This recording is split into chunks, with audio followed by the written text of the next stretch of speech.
All right, today I am very happy to be welcoming my guest, John Davidson. Now, before we before we talk to John, I was talking to him off air and just so excited because when I was growing up, John was everywhere. He still is everywhere. If you look, he's been not only an actor, singer, talk show host, game show host.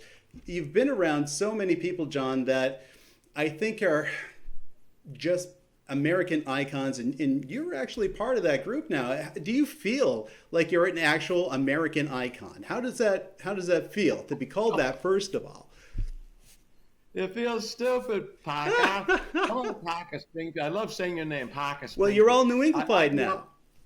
I grew up in Brockton, in West Bridgewater, outside of Brockton, Mass, and so I had that a wonderful New England accent that I changed when we moved away from West Bridgewater.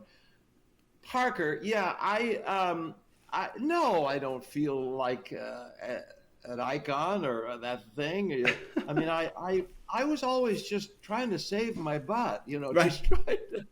just trying to get the job done and do the job. And whether I was in a Broadway show or hosting my talk show or Hollywood Squares or the Tonight Show or That's Incredible, I was just trying to do the work and be better at it each time I did it.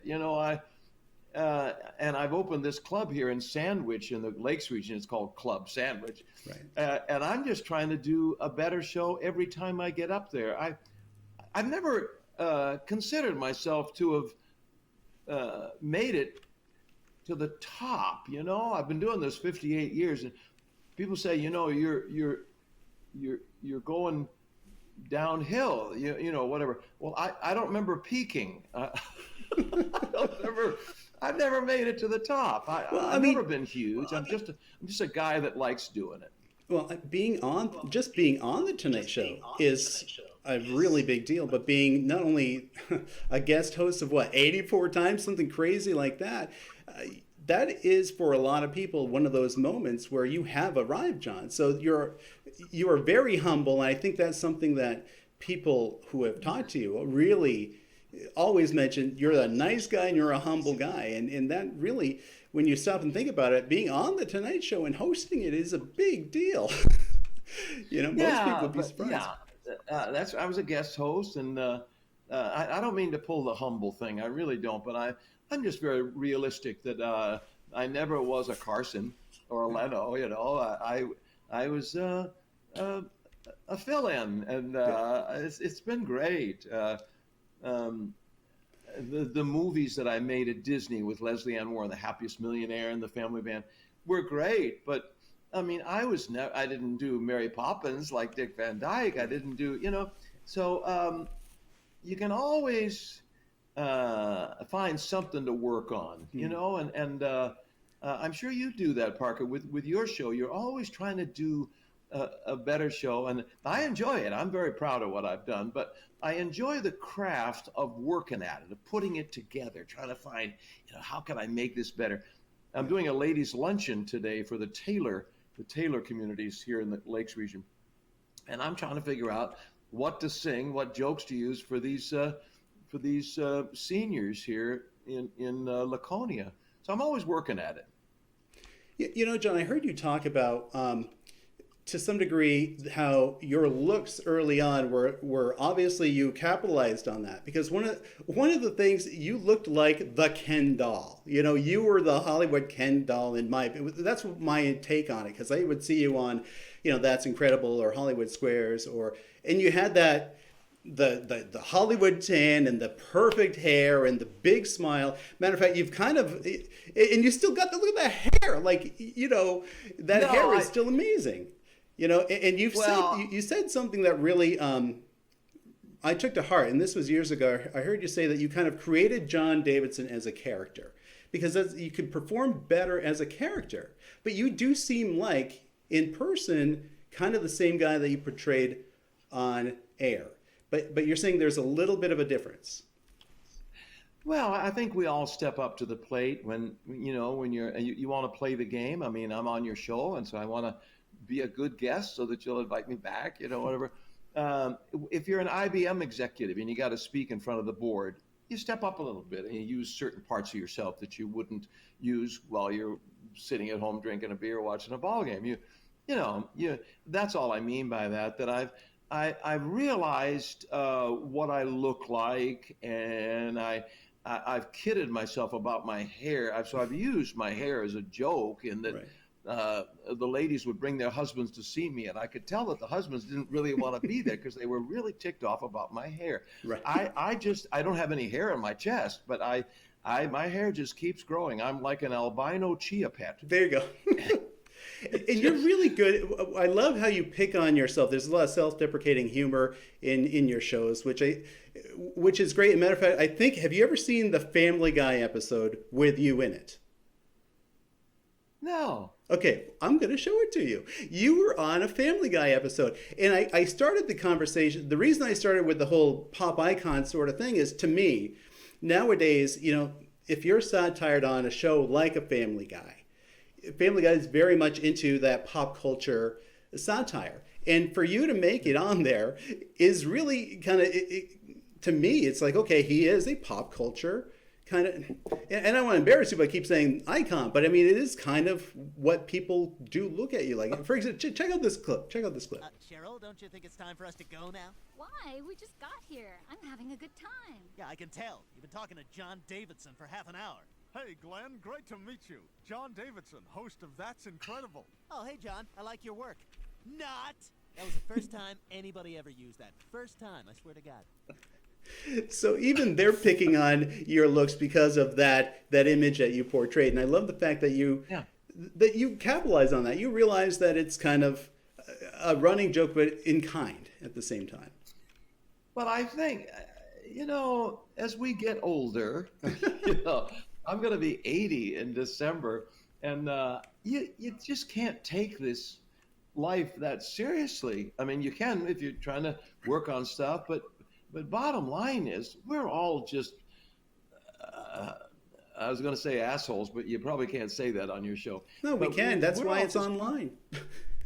We're all just assholes trying to make it through. We're nobody's perfect, and oh my goodness. So I think as people who take themselves seriously, you just want to slap them and say, "Come on, just."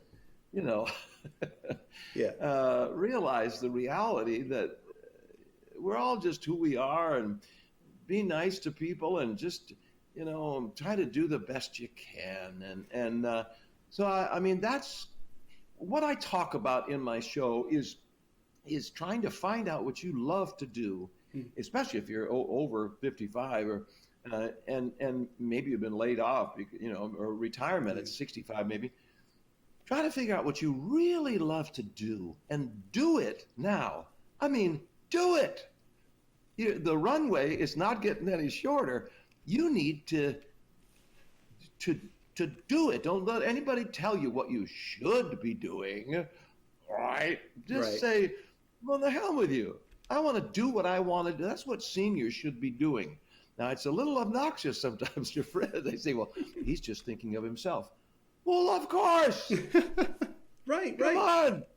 These are your golden years. Do it. You want to go skydiving? Do it. You want to build birdhouses that look like the Taj Mahal? Do it. Go for it, because you're going to be horizontal pretty soon for a long time. Right. Now, is that part of the reason why Club Sandwich exists? Because I got to tell you, seeing you on that stage, there seems to be radiating from you this first of all, pure ecstatic joy, because I think you're in your element there. And secondly, there seems to be this brightness emanating from you. You're just loving every minute of that. Well, yes.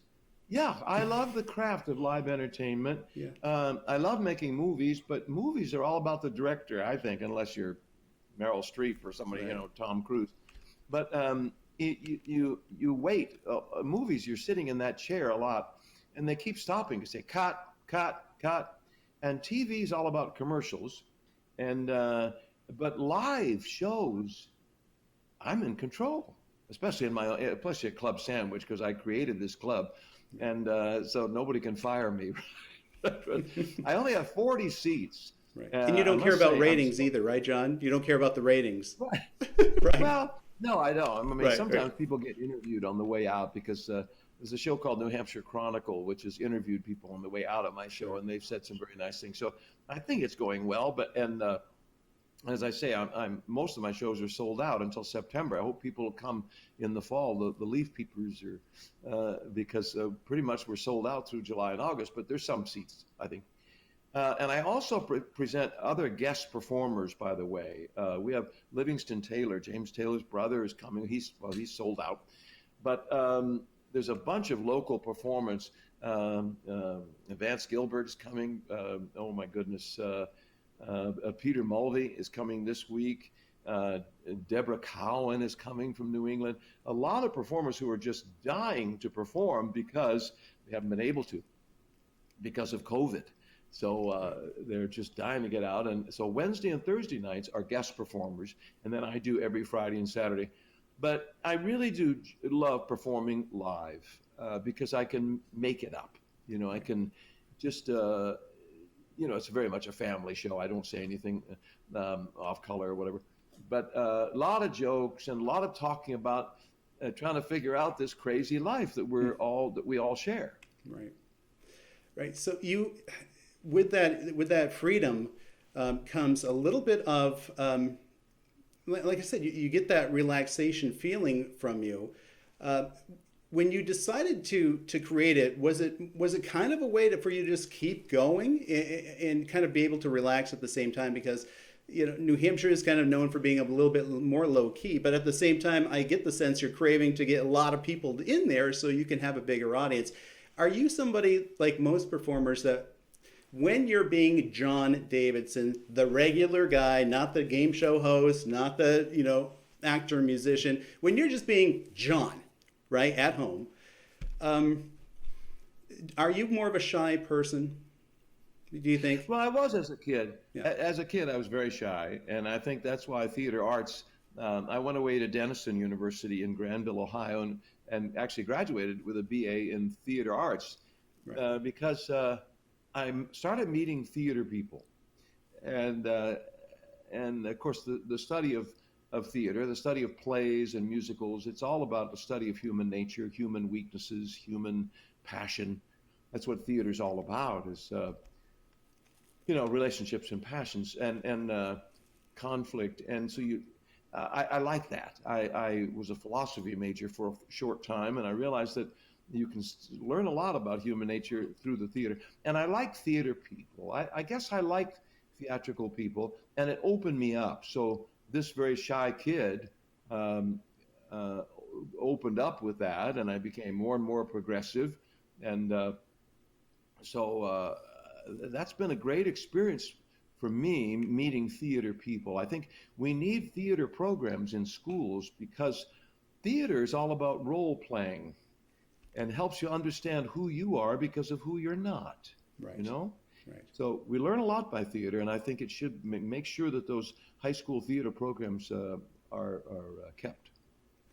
Yeah. Are you worried? Are you seeing that some of the arts are starting to go away a little bit? Does that kind of concern you a little? Yeah. Yeah. Yeah.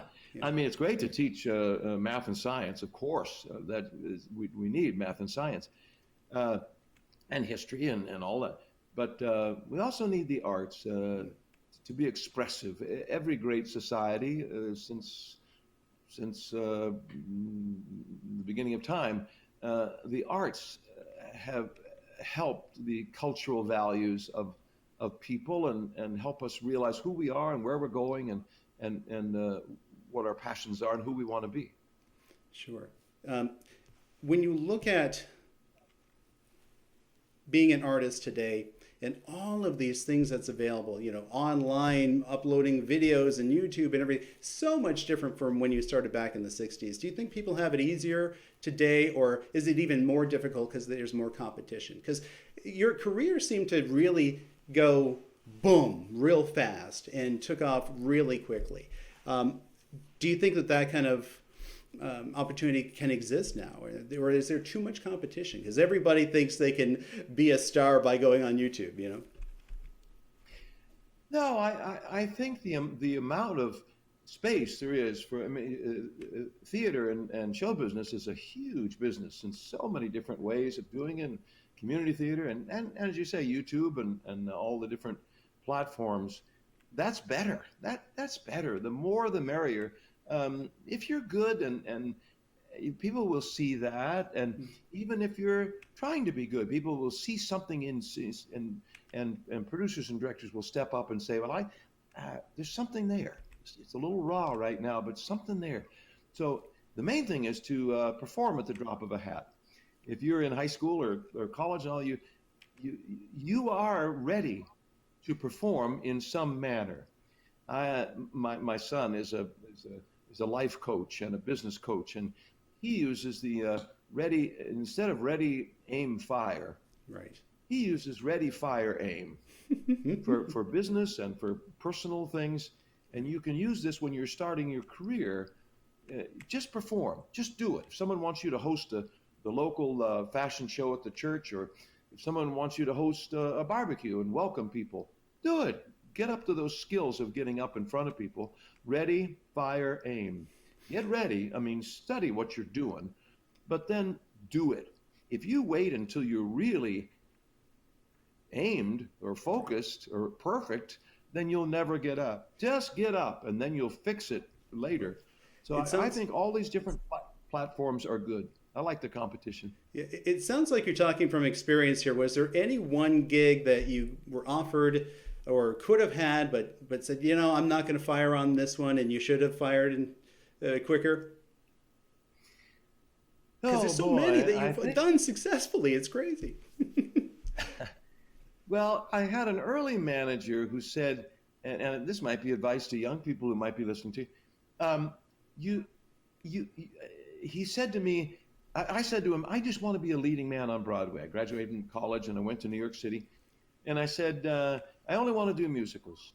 I don't even want to do plays. I don't want to do anything. And he said, are you crazy? Look at the great careers, the big, fat careers that you've seen, people in movies and film and everything. He said, you've got to be a Swiss Army knife. Don't just be a blade. Don't just be a knife. Right. Or don't be a spear. Be a pitchfork.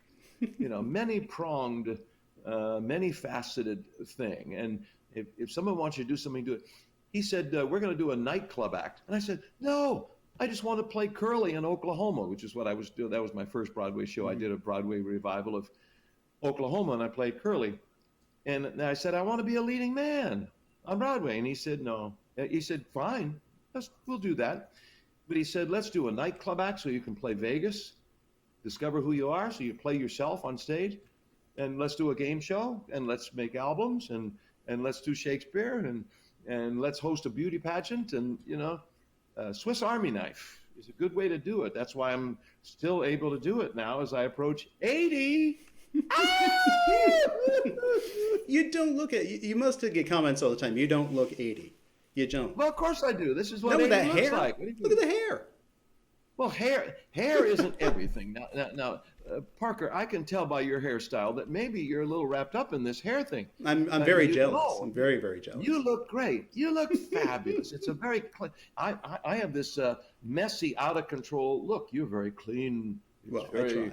I try. Look at Telly Savalas. Telly Savalas, Kojak. Everybody thought he was the sexiest man on TV. It's great. Well, yeah, I just need a lollipop, right? And they'll be all right. That's what I need. Do you miss hosting game shows? I got to be honest. I did, like I told you earlier. We did a mock game show. We did a Family Feud version. It came out really, really great, and it was live at a big theater, and it was a whole lot of fun. That energy is just addicting. Do you miss that? Would that be something you'd ever want to guest host? I mean, Jeopardy's looking for somebody, I hear. No, I wouldn't be right for Jeopardy. I think that takes someone with more of an intellectual. I want to have more fun than that. I don't think Alex Trebek had very much fun, but right. That's what he liked. He's that kind of guy. I wanna fool around more than that. But I loved hosting Hollywood Squares because we made all 5 shows in a day, and between Wednesday and Thursday shows, they changed the audience because we wore them out. And then they have a big buffet, and so you get to sit down and have a buffet with major Hollywood stars, and Right. kind of like a Hollywood party. And then you go back and make Thursday and Friday after everybody's had a beer, a little wine, and dinner, and so all those shows. Watch Thursday and Friday; they're the crazier shows. But my favorite thing was my talk show. When I took over for Mike Douglas in the daytime, I did it for 2 years. And his producers decided to make a change, and they called it the John Davidson Show. And I loved having 6 different guests come across my face, all this information. I took a course in speed reading to be able to handle the authors or I had to interview them about their books. So I could whip through 3 or 4 books a week, get ready for these shows. And I met just so many passionate people about what they were doing in their projects. I think my talk show is what I would like to do again, but I've had my shot. That's fine. Everybody, I think, gets a shot. Sure. And but I did like doing my talk show probably the best.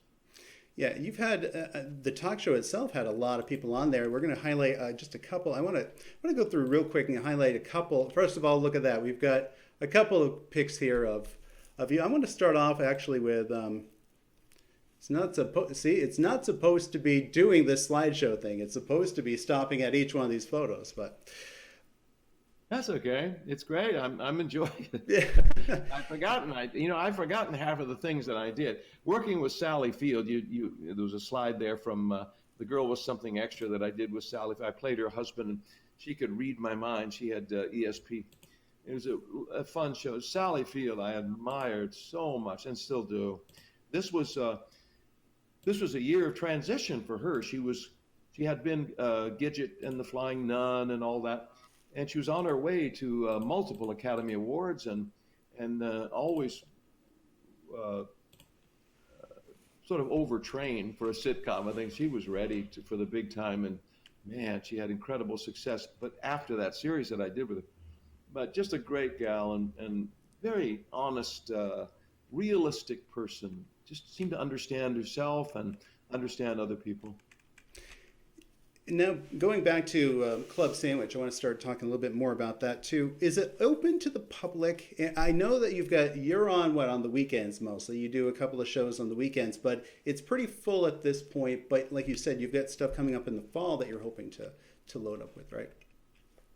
Yes, Club Sandwich is open, and we are open all the way to Halloween. So, of course, there's tickets available in September, October. It's just such a small showroom. It's only 40. It is in Sandwich, New Hampshire, which is just outside of Meredith to the north. It's a dream of mine to have an intimate place. We have couches and love seats and overstuffed chairs. It's not folding chairs. They're all couches, so you feel like you're sitting in somebody's living room. We have a rear screen of 6 feet by 9 feet. I mean, it's a huge movie screen that's right behind me. So I can be walking through the woods, or I can be at the ocean, or I can be whatever. Or I can illustrate. If I'm singing a song in Spanish, I have the translation on the screen. It's turned out to be everything that I wanted it to be. As I say, we close our first season October 30th, and there's still a lot of seats available. In order to get seats or tickets, you need to go to johndavidson.com to find out all about Club Sandwich. The best way is go to johndavidson.com and click on Club Sandwich. And you're near the Keene area. I know you're in many markets around the country, but you remind me that I drove my bicycle across New Hampshire. When I turned 72, I had this crazy idea that I was going to ride my bike from Portland to Portland, Maine to Portland, Oregon. And I was going to be a busker. That's an English term that maybe a busker is a guy who stands on street corners or in front of stores and sings for his supper, for room and board.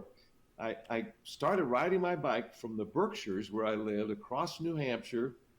Oh, man, for about a week. It rained almost every day. But I remember coming through Keene in beautiful New Hampshire on my way to the coast. And after about 7 days, I never did make it to Portland to start the trip. I called my wife and said, come pick me up. My legs are killing me. But I've had a passion at every decade. When I turned 50, I navigated my own boat through the Panama Canal from Los Angeles to Florida. When I turned 60, I decided to become an expat, moved to Mexico, to the highlands of Mexico, and lived in San Miguel de Allende for 7 or 8 years. And then when I turned 70, it was the bike trip across from the country. Now that I'm turning 80, club sandwich is my passion that I hope to do all through my 80s. No, I've got something for you. I've got it. When you turn 80, Bezos just went to space. They're sending people to space, John. That might be something you could do in your 80s. I'm just saying. You haven't been there yet. I don't have a desire to go to space. I don't know. I'm just still working on getting it right on this planet. John, thanks so much for being on the show. I mean, for me, like I said, off air, it is an honor. And thank you for all the years of entertainment, and now even more entertainment, and the opportunity for some independent artists to be part of Club Sandwich as well, which we talked about being so important. Thanks again. I really appreciate you being here. Thanks, Parker Springfield. You do a great show, man. This is what you were meant to do. It's obvious.